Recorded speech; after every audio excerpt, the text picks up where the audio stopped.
Sevilla, España.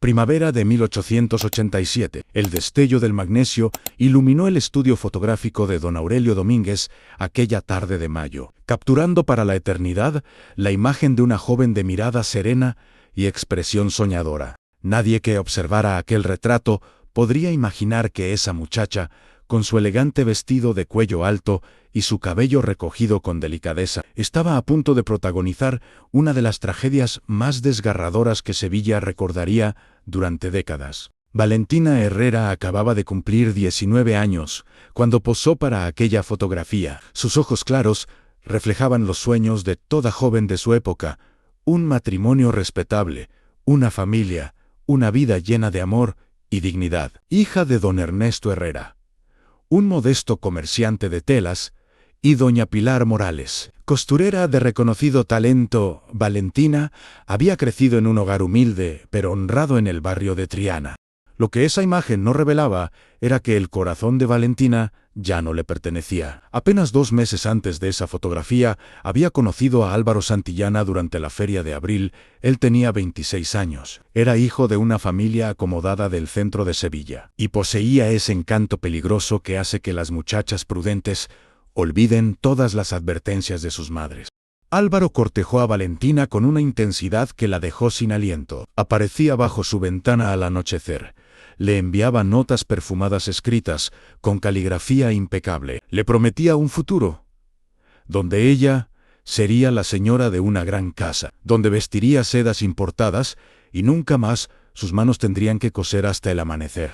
«Serás mi esposa, Valentina», le susurraba a Álvaro en sus encuentros secretos junto al Guadalquivir. «Te sacaré de esta vida de trabajo y te daré todo lo que mereces. Eres demasiado hermosa, demasiado especial para permanecer oculta en Triana». Valentina, embriagada por esas promesas y por el primer amor verdadero de su vida, creyó cada palabra. Cuando Álvaro le pidió que demostrara su amor, que le entregara lo más sagrado que una mujer podía ofrecer antes del matrimonio, ella no dudó. Después de todo, pronto serían marido y mujer ante Dios y ante los hombres. Julio de 1887 llegó con un calor sofocante y una verdad devastadora. Valentina había faltado a su sangre durante 2 meses consecutivos. El terror la paralizó cuando comprendió lo que eso significaba. Con manos temblorosas, escribió una carta urgente a Álvaro, pidiéndole que se encontraran inmediatamente. El encuentro fue en el mismo lugar donde se habían visto tantas veces,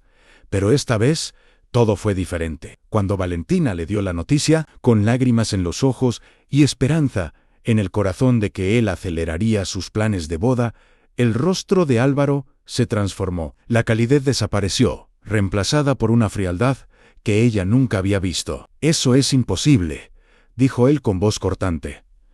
«Debes estar equivocada». «No estoy equivocada, Álvaro. Estoy esperando un hijo, nuestro hijo». Lo que siguió rompió el alma de Valentina en pedazos que nunca volvería a recomponer completamente. Álvaro negó todo. Dijo que ella debía haber estado con otros hombres, que no podía estar segura de que el bebé fuera suyo. Cuando ella lloró y juró que él había sido el único, Álvaro se volvió cruel. «Mi familia jamás aceptaría esto. ¿Crees que me casaría con una muchacha de Triana? Eres bonita, Valentina, pero no eres de mi clase». Fue divertido mientras duró, pero esto se acabó. Se marchó sin mirar atrás, dejándola destrozada junto al río donde tantas veces le había jurado amor eterno. Cuando Valentina confesó su estado a su madre, doña Pilar palideció como si hubiera visto un fantasma. Su padre, don Ernesto, no habló con ella durante días. El dolor y la decepción grabados en cada línea de su rostro envejecido prematuramente. «Nos has deshonrado», le dijo finalmente su padre con voz quebrada, «después de todo lo que hemos sacrificado por ti, después de haberte criado con principios y valores».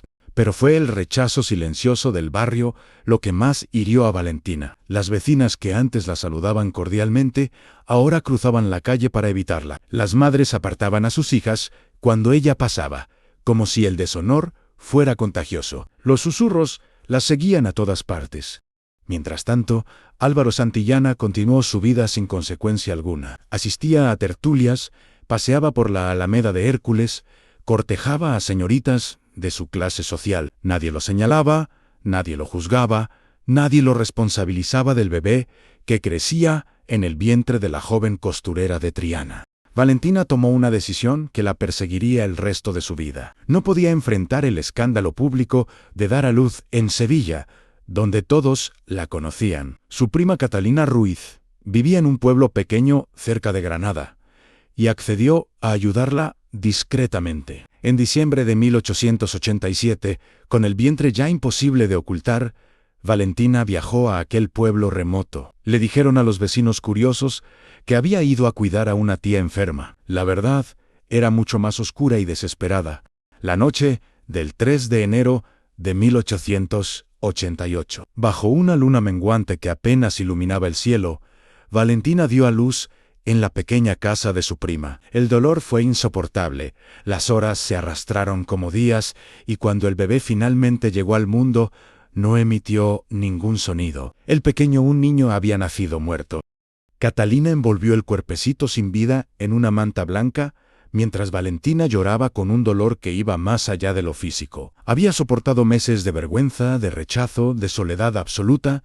¿Y para qué? Para traer al mundo un niño que nunca respiraría, que nunca conocería el amor de su madre. A pesar de todos sus esfuerzos por mantener el secreto, la verdad se filtró. Una comadrona del pueblo habló con su hermana, quien se lo contó a su prima, y en cuestión de semanas, toda Sevilla conocía la historia de Valentina Herrera. Cuando regresó a Triana en febrero de 1888, pálida y con los ojos hundidos por el sufrimiento, se encontró con un muro de juicio y desprecio. Las mujeres de la parroquia dejaron de saludar a doña Pilar. Los clientes de don Ernesto comenzaron a llevar su negocio a otros comerciantes. La familia Herrera se convirtió en paria social de la noche a la mañana. Ahí va la Herrera, susurraban cuando Valentina caminaba por las calles, la que se entregó a un caballero, y después lo perdió todo. Dicen que el bebé murió como castigo de Dios, pero lo más desgarrador era la hipocresía cruel de esa condena. Álvaro Santillana paseaba libremente por Sevilla, su reputación intacta, su vida sin mácula. Apenas 6 meses después del nacimiento del bebé muerto, se comprometió oficialmente con Aurora Valdés, la hija de un próspero banquero. Valentina Herrera representa la víctima arquetípica de una sociedad que juzgaba con crueldad desmedida a las mujeres mientras perdonaba todos los pecados de los hombres. Su error fue creer en promesas de amor, confiar en palabras dulces, pensar que su entrega significaría el mismo compromiso para su amante que para ella. Su transformación de joven soñadora a mujer marcada por el escándalo ilustra cómo la sociedad del siglo XIX podía destruir una vida entera por un momento de pasión.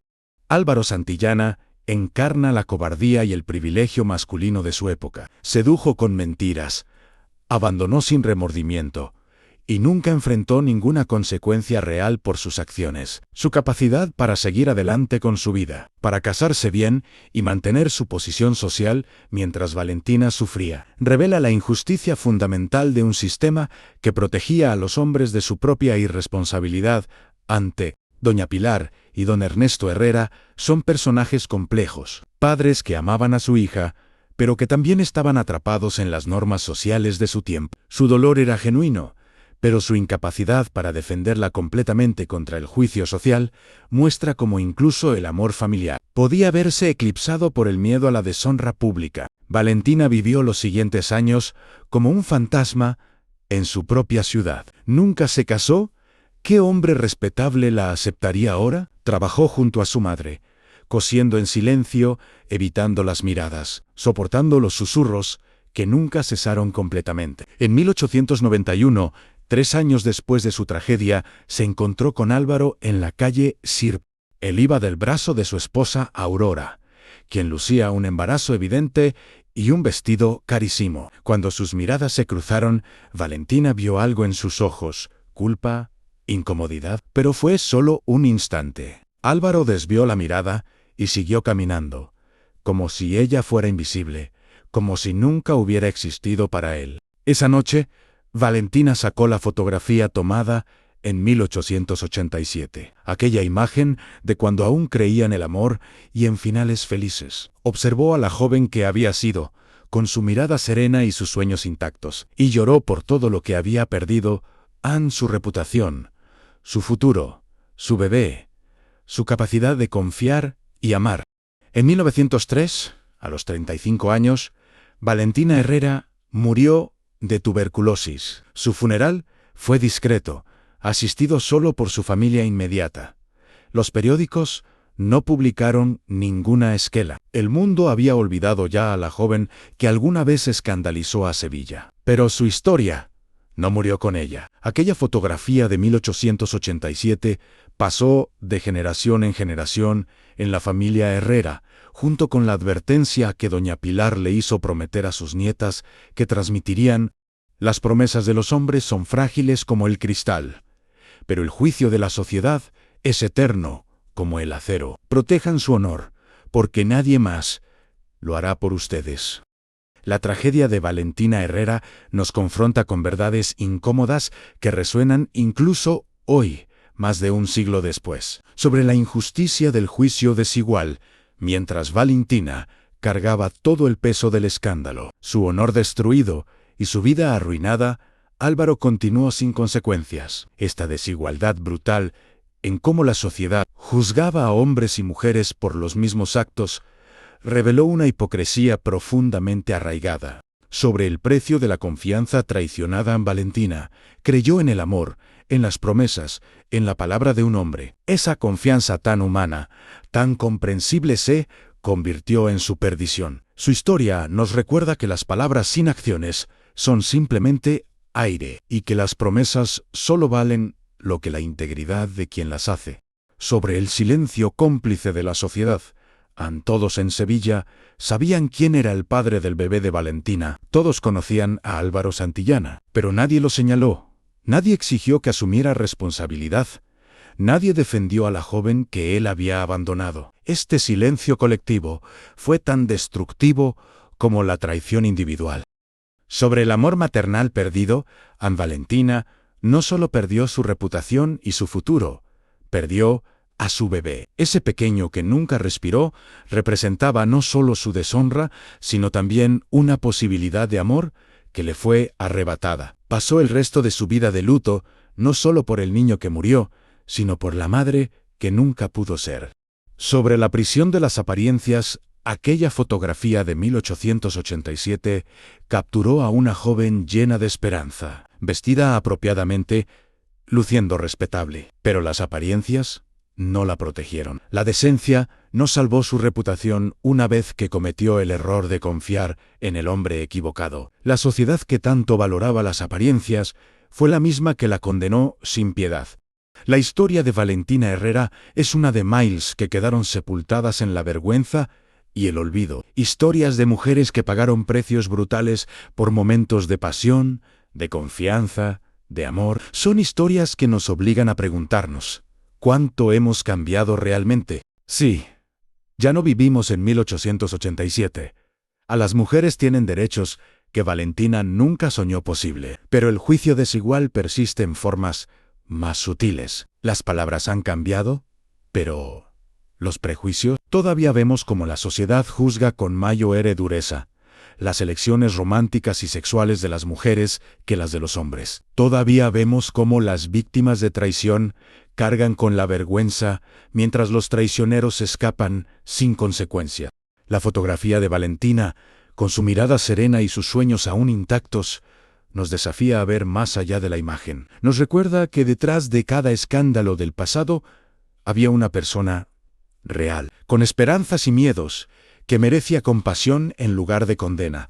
¿Cuántas Valentinas conoces en tu propia vida, en tu propia familia, en tu comunidad? ¿Cuántas historias de mujeres juzgadas sin piedad permanecen ocultas, susurradas solo en secreto? ¿Hemos aprendido realmente las lecciones del pasado o seguimos repitiendo los mismos patrones de juicio desigual con palabras más modernas? Cuando miras esa fotografía de 1887, cuando ves a esa joven de 19 años, con su vestido elegante y su mirada soñadora, ¿qué ves? ¿Ves solo un escándalo? ¿Solo una mujer caída? ¿O ves a un ser humano que merece amor, respeto y compasión? Déjame tu respuesta en los comentarios. Cuéntame si conoces historias similares en tu familia, historias que quizás nunca se hablaron abiertamente, pero que todos conocían. Hablemos de cómo podemos honrar la memoria de todas las Valentinas del pasado, no juzgándolas, sino aprendiendo de sus tragedias para construir un mundo más justo.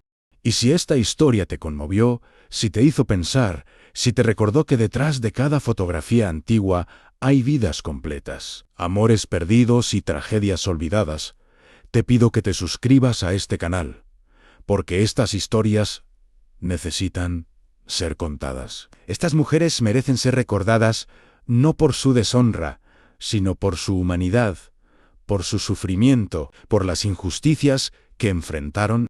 Comparte este video para que más personas conozcan la historia de Valentina Herrera, para que recordemos que el juicio fácil destruye vidas, que las promesas rotas tienen consecuencias reales y que la compasión siempre debería triunfar sobre la condena.